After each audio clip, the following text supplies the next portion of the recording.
देखिए, कक्षा एकादश की इस वीडियो में आज हम अपना नया टॉपिक लेकर चलने वाले हैं, जिसका नाम है बोहर का परमाणु मॉडल, यानी कि बोहर एटॉमिक मॉडल भी हम इसको बोलते हैं, बोहर्स एटॉमिक थ्योरी भी बोलते हैं। ये काफ़ी नामों से आप लोगों के सामने पूछा जा सकता है। देखिए, डेनिश भौतिक शास्त्री नील बोर ने 1913 में रदरफोर्ड द्वारा प्रस्तुत नाभिकीय मॉडल के दोषों की व्याख्या करते हुए प्लांक के क्वांटम सिद्धांत के आधार पर अपने परमाणु मॉडल की निम्न अभिकल्पनाएं प्रस्तुत की। अपना परमाणु मॉडल दिया। अब उस अपने परमाणु मॉडल में बोहर ने क्या क्या बातें कही, उनका जरा ध्यान करेंगे। क्या है? सबसे पहले, परमाणु में इलेक्ट्रॉन नाभिक के चारों ओर बंद कक्षाओं में घूमते रहते हैं। ये बात सही है कि परमाणु के चारों ओर इलेक्ट्रॉन बंद कक्षाओं में चक्कर लगाते रहते हैं, घूमते रहते हैं। ठीक है। दूसरी बात क्या कही कि नाभिक के चारों ओर अनेक वर्तीय कक्षाएं होती हैं, परंतु इलेक्ट्रॉन केवल उन्हीं कक्षाओं में घूमते हैं जिनका कोणीय संवेग n/2π का पूर्ण गुणज होता है। पूर्ण गुणज लिखेंगे यहाँ, गुणज, पूर्ण गुणज होता है। समझ में आई बात? अब देखो ध्यान से, हमने क्या कहा, h/2π। नाभिक के चारों ओर अनेक वर्तीय कक्षाएं होती हैं, परंतु इलेक्ट्रॉन केवल उन्हीं कक्षाओं में घूमते हैं जिनका कोणीय संवेग h/2π का पूर्ण गुणज होता है। यदि इलेक्ट्रॉन का m द्रव्यमान का इलेक्ट्रॉन r त्रिज्या में u वेग से घूमता है, तो इलेक्ट्रॉन का कोणीय संवेग MUR होता है कोणीय संवेग बराबर n होती है क्या? कक्षाओं की संख्या h/2π। मतलब उस कक्षा में h/2π के पूर्ण गुणज होकर के चक्कर लगाएगा, जिसका कोणीय संवेग उसके बराबर होगा। समझ में आई बात? अब क्लियर हो गया होगा। तो फॉर्मूला क्या आता है? MUR, या U को V भी कह सकते हो, ये वेलोसिटी होती है, वेग। तो MVR बराबर n गुना h/2π भी आप लिख सकते हैं। क्लियर होगी बात? अब आगे चलो। ये आपका डायग्राम यहाँ पर दिखाया गया है कि ये एक परमाणु है, ये इसका नाभिक है, ये r त्रिज्या में चक्कर लगा रहा है, ये यहाँ पर इलेक्ट्रॉन है और ये v वेग से घूम रहा है इधर को। ये न्यूक्लियस आपका दिखाया है यहाँ पर, तो इस कक्षा में घूम रहा है। n क्या है? n यहाँ पर कक्षा की क्रम संख्या बताई है। क्या बताई है? कक्षा की क्रम संख्या। h क्या है? प्लांक नियतांक है। ठीक है ना? ये चीजें इसमें इन्होंने प्रदर्शित कर दी हैं कि n को क्या कहेंगे, h को क्या कहेंगे। अब देखो, नेक्स्ट बात बोहर ने क्या कही कि प्रत्येक कक्षा का एक निश्चित ऊर्जा स्तर होता है। ठीक बात है। अतः इन कक्षाओं को ऊर्जा स्तर कहते हैं। जिन कक्षाओं में इलेक्ट्रॉन चक्कर लगाता है उनको हम क्या कहते हैं? ऊर्जा स्तर कहते हैं। इन कक्षाओं में घूमते हुए इलेक्ट्रॉन की ऊर्जा स्थिर रहती है। जो इलेक्ट्रॉन होता है उसकी ऊर्जा कैसी रहती है? स्थिर रहती है घूमते हुए, जिसके कारण इन कक्षाओं को अस्थायी कक्षा भी कहा जाता है, क्योंकि इलेक्ट्रॉन एक ही कक्षा में घूमता रहता है, इसीलिए इसको कहा अस्थायी कक्षा।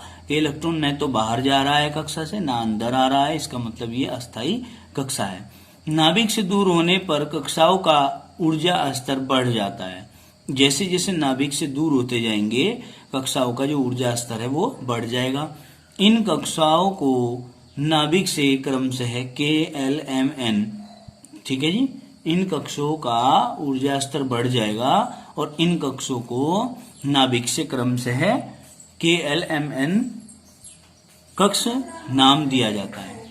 और इन कक्षों को संख्या 1, 2, 3, 4 से भी प्रदर्शित करते हैं, अर्थात K एक कोष है, L दूसरा कोष है, M तीसरा कोष है और N चौथा कोष है। इसी तरह आगे बढ़ते चले जाएंगे। फिर इन्होंने कहा है, जब तक इलेक्ट्रॉन एक निश्चित ऊर्जा की अस्थायी कक्षा में घूमता रहता है, जब तक इलेक्ट्रॉन एक निश्चित ऊर्जा की अस्थायी कक्षा में घूमता रहता है तब तक न तो वह ऊर्जा का उत्सर्जन करेगा और न ही ऊर्जा का अवशोषण करेगा। ठीक है, ये बात भी याद रखने की है, जो कि बोहर ने बहुत ही इंपॉर्टेंट बात हमें बताई है। क्या कहा?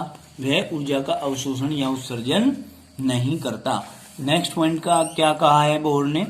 जब कोई इलेक्ट्रॉन एक अस्थायी कक्षा या ऊर्जा स्तर में कूदता है, किसमें? अस्थायी कक्षा या ऊर्जा स्तर में कूदता है, अपने ऊर्जा स्तर को छोड़कर दूसरे में कूदता है, तो दोनों कक्षाओं की ऊर्जा का अंतर असतत विकिरण के रूप में अवशोषित या उत्सर्जित होता रहता है। इसने कहा तो दोनों कक्षाओं की ऊर्जा का अंतर असतत विकिरण के रूप में अवशोषित या उत्सर्जित होता रहता है। इस विकिरण की आवृत्ति या तरंग दैर्घ्य का मान निम्न समीकरण से ज्ञात कर सकते हैं। वो कौन सी समीकरण है हमारा? भाई इन्होंने कहा कि उस समय कक्षाओं की ऊर्जा का जो अंतर होता है वो असतत होता है, असतत विकिरण के रूप में होता है, अवशोषित या उत्सर्जित होता है। इस विकिरण की आवर्ती या तरंग दैर्घ्य का मान निम्न समीकरण से ज्ञात करते हैं। क्या है? E2 माइनस E1 बराबर h न्यू, और ये E2 माइनस E1 बराबर डेल्टा E भी कह सकते हो, बराबर h न्यू, और न्यू बराबर C अपॉन लैम्डा होता है। क्या होता है? न्यू बराबर C अपॉन लैम्डा, तो डेल्टा E बराबर h गुणा C अपॉन लैम्डा आप लिख सकते हो। इस फॉर्मूले में हमने न्यू का मान रख दिया। कहीं का? ये न्यू है हमारा,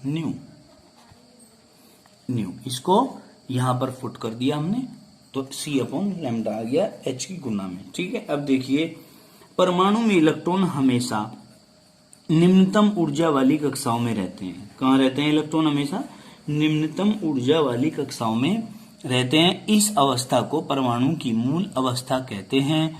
बाहर से ऊर्जा देने पर इलेक्ट्रॉन उत्तेजित होकर अधिक ऊर्जा वाले कक्षों में कूद जाता है। जैसे ही हम बाहर से ऊर्जा देंगे इलेक्ट्रॉन को, तो वो अपनी कक्षा से उच्च ऊर्जा की कक्षा में कूद जाएगा। परमाणु को इस अवस्था को उत्तेजित अवस्था कहते हैं। भाई पहले जिस अवस्था में इलेक्ट्रॉन घूम रहा था एक ही दिशा में, हमने उसका नाम रखा आधा अवस्था। क्या नाम रखा? आधा अवस्था। दूसरी कक्षा जो है वो आपकी कौन सी कक्षा होती है? जिसमें वो इलेक्ट्रॉन कूद करके जाता है। कूदेगा कब? जब एनर्जी को गेन करेगा।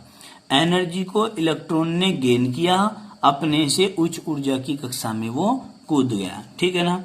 अब देखिए इस चीज को हम क्या कहते हैं? जब वो कूद जाता है अपने से उच्च ऊर्जा की कक्षा में, तो हम उसको उत्तेजित अवस्था कहते हैं इलेक्ट्रॉन की। ये आपका परमाणु है और परमाणु की ये कक्षाएं हैं। इनमें ये इलेक्ट्रॉन हैं, ये इलेक्ट्रॉन घूम रहे हैं। तो जब आप इस इलेक्ट्रॉन को सपोज करिए कि एनर्जी दे रहे हो, क्या दे रहे हो? एनर्जी दे रहे हो इस इलेक्ट्रॉन को, तो ये इलेक्ट्रॉन यहां से एनर्जी गिवन, जब एनर्जी दे रहे हैं तो इलेक्ट्रॉन यहां से कूदकर अपने से उच्च ऊर्जा की कक्षा में यहां चला जाएगा। ठीक है ना? कहां चला जाएगा भाई? आपने क्या किया? ये परमाणु है, परमाणु में एनर्जी दी है आपने, ये इलेक्ट्रॉन यहाँ घूम रहा था पहले इस कक्षा में। जैसे ही आपने एनर्जी दी तो ये इलेक्ट्रॉन यहाँ से कूद के अपने से उच्च ऊर्जा की कक्षा में चला जाएगा। जब ये इलेक्ट्रॉन अपने से उच्च ऊर्जा की कक्षा में जाता है, जब तक ये इसमें ही घूमता रहता है उस समय ये आद्य अवस्था में रहता है, प्रारंभिक अवस्था में रहता है, मूल अवस्था में रहता है। लेकिन जब ये इलेक्ट्रॉन एनर्जी को लेकर के अपने से उच्च ऊर्जा की कक्षा में कूदने का प्रयास करता है, उस समय ये उत्तेजित अवस्था में आ जाता है, एक्साइटेड फॉर्म में आ जाता है। क्लियर हुई बात? अब आगे चलते हैं हम बोहर के परमाणु मॉडल की सीमाएं। बोहर के परमाणु मॉडल की सीमाएं क्या क्या हैं उनको देखिए। बोहर का परमाणु मॉडल केवल एक इलेक्ट्रॉन वाले परमाणु या आयनों जैसे H या He पॉजिटिव, Li पॉजिटिव 2 आदि के स्पेक्ट्रम की व्याख्या करता है। आदि के स्पेक्ट्रम की व्याख्या करता है। यह एक से अधिक परमाणु या आयनों जैसे हीलियम, लिथियम, नाइट्रोजन, कार्बन आदि की व्याख्या नहीं करता। इन सब की व्याख्या नहीं करता है। केवल एक इलेक्ट्रॉन वाले परमाणु या आयनों के स्पेक्ट्रम की व्याख्या करता है। एक से ज्यादा इलेक्ट्रॉन रखने वाले परमाणु या किसकी? आयनों की व्याख्या नहीं करता। कौन? बोहर का परमाणु मॉडल। तो ये क्या हुआ? ये बोहर के परमाणु मॉडल का दोष हुआ। क्लियर, आगे चलते हैं, दूसरा दोष पढ़ेंगे। यह मॉडल बहु इलेक्ट्रॉनिक परमाणुओं में दो इलेक्ट्रॉनों के बीच प्रतिकर्षण बल के बारे में कोई जानकारी नहीं देता। भाई बहु इलेक्ट्रॉनिक परमाणु हैं, यानी कि ऐसा परमाणु है जिसमें बहुत सारे इलेक्ट्रॉन हैं और उन इलेक्ट्रॉनों के बीच में, दो इलेक्ट्रॉनों के बीच में जो प्रतिकर्षण बल लगता है उसके विषय में बोहर का मॉडल कोई जानकारी नहीं देता है। तो ये भी बोहर के परमाणु मॉडल का एक दोष है। सभी बच्चे ध्यानपूर्वक सुन रहे होंगे इस बातों को, इन बातों को समझ रहे होंगे। अगर समझ नहीं आता एक बार में ये चीज तो आप वीडियो को 2-2, 3-3 बार देख सकते हो, ठीक है ना। आगे चलिए, बोहर का परमाणु मॉडल हाइजेनबर्ग के अनिश्चितता सिद्धांत का भी पालन नहीं करता, इसीलिए ये भी इसका एक दोष है। नेक्स्ट चलते हैं, बोर के सिद्धांत द्वारा जीमान प्रभाव व स्टार्क प्रभाव, क्या जी, जीमान प्रभाव व स्टार्क प्रभाव की व्याख्या नहीं की जा सकती। इसकी भी व्याख्या हम नहीं कर सकते हैं, किसके द्वारा, बोर के परमाणु मॉडल के द्वारा, ठीक है जी। ये देखिए यहाँ पर इसने क्या लिखा है, यहाँ पर इसने बार लिख रखा है, ये बोर है, ठीक है ना। वैसे तो बोहर लिखते हैं, बोहर, ठीक है जी, बोहर लिखते हैं वैसे तो, बो है रे बोहर। अब देखिए हमने ये चैप्टर जो आपका चैप्टर नंबर 2 है, इस चैप्टर नंबर 2 का ए पार्ट समाप्त कर दिया है। आज हम चैप्टर नंबर 2 का बी पार्ट पढ़ने जा रहे हैं, जिसका नाम है परमाणु संरचना आधुनिक। देखिए मोस्ट इम्पोर्टेंट टॉपिक आपका है द्रव्य की देती प्रकृति, यानी कि डी ब्रोगली समीकरण भी आप इसको कहते हैं। क्या कहते हैं? डी ब्रोगली समीकरण भी कहते हैं, यानी कि ड्यूल नेचर ऑफ मैटर और डी ब्रोगलीज इक्वेशन के नाम से ये क्वेश्चन आपसे पूछा जाता है। तो आप इसके विषय में क्या कहेंगे, देखिए। देती प्रकृति मतलब दोहरा व्यवहार, कैसा? दोहरा व्यवहार। अब इस चैप्टर में एक शब्द आपको भूलना नहीं है, क्या? कि किसी गतिशील अति सूक्ष्म कण की हम बात करते हैं। इस चैप्टर में किसकी बात करते हैं? किसी गतिशील अति सूक्ष्म कण की बात करते हैं। और ये जो कोई गतिशील अति सूक्ष्म कण है ये इलेक्ट्रॉन है। तो मतलब केमिस्ट्री के अंदर हम इन चैप्टर्स में इलेक्ट्रॉन के बारे में बात कर रहे हैं। तो जब इलेक्ट्रॉन हम खाली नहीं लिख सकते, वो अच्छा नहीं लगता है, इसलिए हम उसे केमिस्ट्री की भाषा में लिखते हैं किसी गतिशील अति सूक्ष्म कण। इसको भूलना नहीं है। अब देखिए, अब हम अपने टॉपिक पर चलेंगे। क्या कहा? मैं लिख दूं यहाँ पर, नहीं तो तुम भूल जाओगे। हम लिखेंगे किसी गतिशील अति सूक्ष्म कण, जो कि क्या होता है? इलेक्ट्रॉन होता है। क्या? इलेक्ट्रॉन। ये बार बार आपको क्वेश्चन में आएगा शब्द। अब इसको देखो ध्यान, सेंटेंस को इसको ध्यान रखना है। तो हमने कहा कि डी ब्रोगली ने 1924 में प्रस्तावित किया कि देती प्रकृति का सिद्धांत केवल विकिरणों के लिए ही मान्य नहीं, किसी भी गतिशील कण के लिए मान्य है। केवल विकिरण के लिए मान्य नहीं है। जो देती प्रकृति का सिद्धांत है वो केवल विकिरण के लिए मान्य नहीं है, वो बल्कि किसी भी गतिशील कण के लिए मान्य है। उनके अनुसार क्या बात कही? प्रकाश तथा अन्य विद्युत चुंबकीय विकिरण की देती प्रकृति की तरह गतिशील पदार्थ भी तरंग तथा कण दोनों की गुण प्रदर्शित करता है या दोनों की भांति व्यवहार करता है। इसे ही द्रव्य की देती प्रकृति का सिद्धांत कहते हैं। क्या कहा? उनके अनुसार प्रकाश तथा अन्य विद्युत चुंबकीय विकिरणों की देती प्रकृति की तरह गतिशील पदार्थ भी तरंग तथा कण, किसकी? तरंग तथा कण दोनों के गुण प्रदर्शित करता है। इसे ही देती प्रकृति का सिद्धांत भी कहते हैं। क्या कहते हैं? देती प्रकृति का सिद्धांत भी कहते हैं। अब आगे चलिए। डी ब्रोगली के अनुसार क्या कहा? यदि m द्रव्यमान का एक कण u वेग से गति कर रहा है, डी ब्रोगली के अनुसार m द्रव्यमान का एक कण u वेग से अगर गति कर रहा है तो उसकी तरंग दैर्घ्य लैम्डा और संवेग p में निम्न संबंध होगा।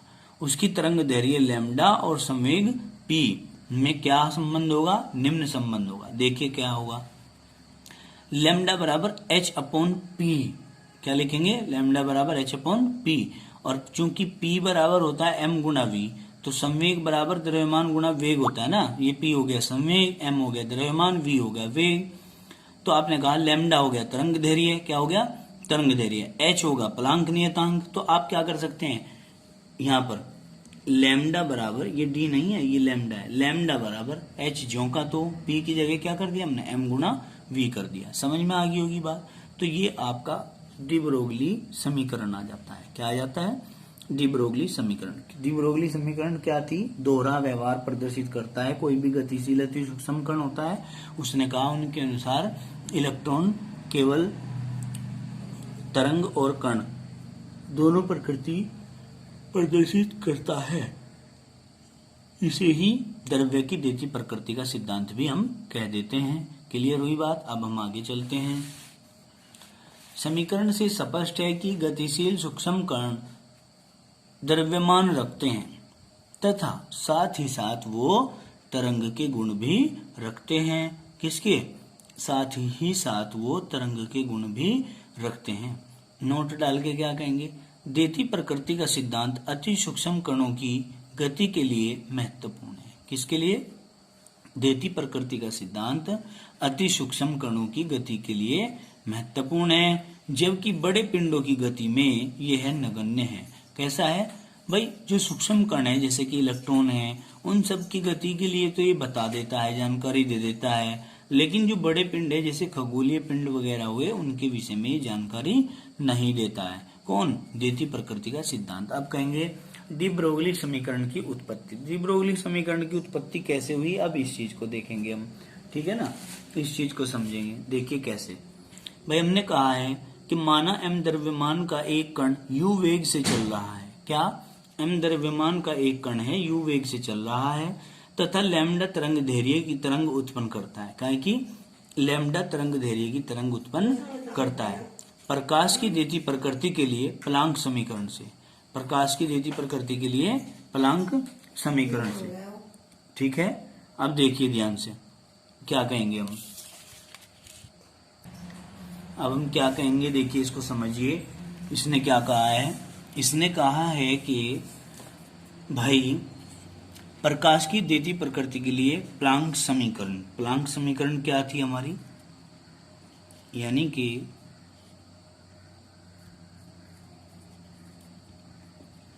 अकॉर्डिंग टू प्लांक क्या था, E बराबर एच सी अपॉन लैम्डा, समीकरण नंबर 1। दूसरा आता है अकॉर्डिंग टू आइंस्टीन। आइंस्टीन की समीकरण क्या थी, E बराबर mc², समीकरण सेकंड हो गई। अब क्या कहेंगे, from equation first and second, दोनों को E के वैल्यू हैं, दोनों को बराबर रख लीजिए। H C upon lambda equal to mc², C से C कैंसिल हो गया। अब क्या करते हैं, अब हम H upon lambda equal to mc लिख सकते हैं, ठीक है ना। अब क्या करेंगे, अब हम यहाँ से लैम्डा को यहाँ ले जाएं और mc को यहाँ ला सकते हैं, यानी कि lambda equal to H upon m गुना c, ये आप लिख सकते हो। ये आपकी समीकरण नंबर B हो जाती है, ये आपकी समीकरण नंबर A हो जाती है, ठीक है। अब आप कहेंगे चूंकि P इक्वल टू m गुना c होता है, यानी कि संवेग बराबर द्रव्यमान गुना वेग तो क्या कहेंगे, लैम्डा बराबर h अपॉन पी आप लिखोगे, और p क्या है, p है कण का संवेग। क्लियर होगी बात, p क्या है, कण का संवेग होता है। क्लियर हो गई बात। तो आप कह देंगे कि यही क्या है, ये क्या है, बताइए क्या है, दे ब्रोगली समीकरण या इलेक्ट्रॉन की द्वितीय प्रकृति का समीकरण, आप इसको ये भी कह सकते हैं। क्लियर हुई बात। अब अगर इतनी बात समझ में आ गई हो तो आप लोग इसको कर लीजिए अच्छे से, और कृपया करके सभी विद्यार्थियों से मेरा विनम्र आग्रह है, निवेदन है कि सभी विद्यार्थी अपनी पढ़ाई को अच्छे तरीके से करिए। हम लोगों पर आरोप मत लगने दीजिए।